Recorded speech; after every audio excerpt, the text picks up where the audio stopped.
Friendship is an art of keeping distance, while love is an art of intimacy. Unexpressed emotions will never die. They are buried alive and will come forth later in uglier ways. One day, in retrospect, the years of struggle will strike you as the most beautiful. The scope of one's personality is defined by the magnitude of that problem which is capable of driving a person out of his wits. In the small matters, trust the mind; in the large ones, the heart. Most people do not really want freedom because freedom involves responsibility, and most people are frightened of responsibility.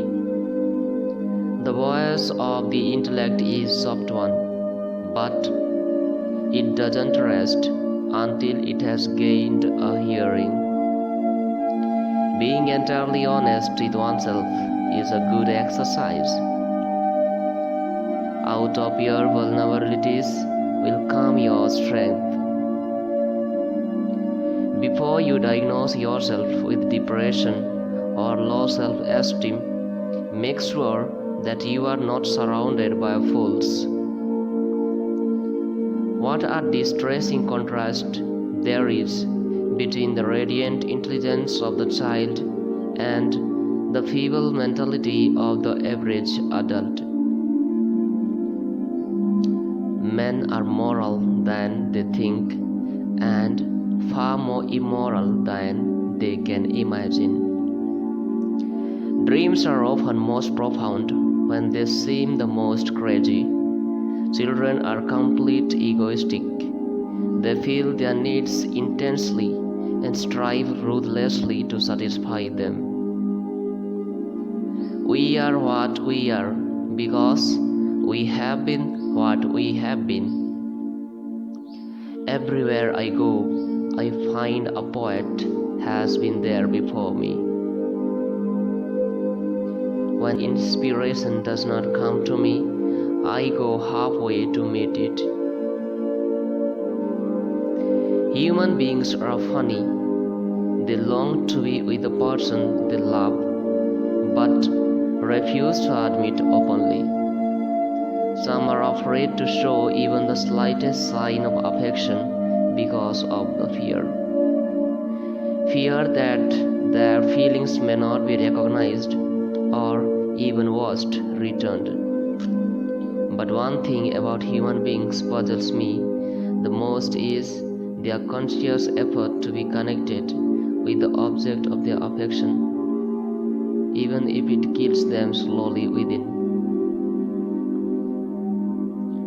We choose not to randomly each other. We meet only those who already exist in our subconscious.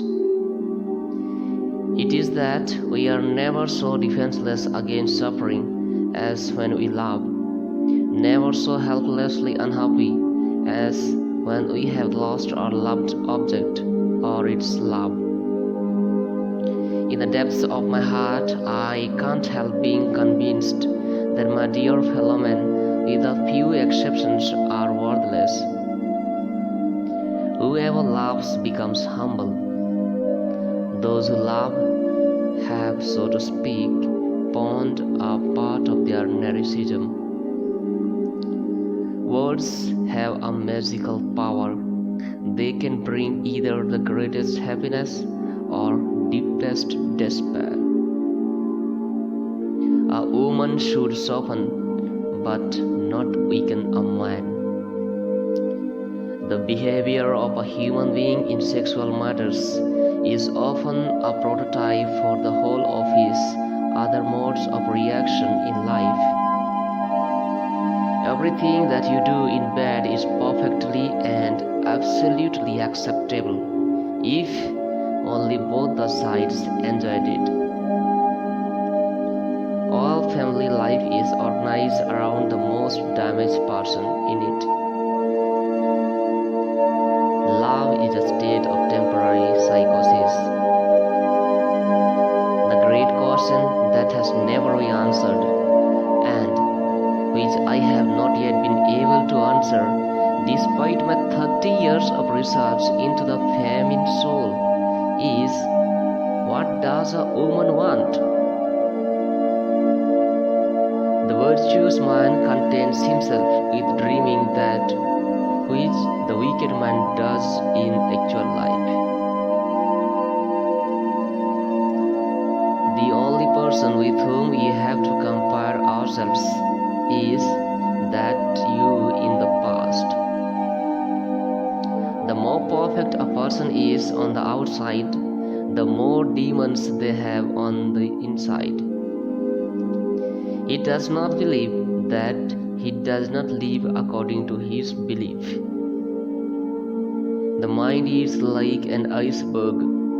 It floats with 1/7 of its bulk above water. When people criticize me, I know how to defend myself, but I am powerless in the face of praise. The first indication of stupidity is a complete lack of shame. At that moment,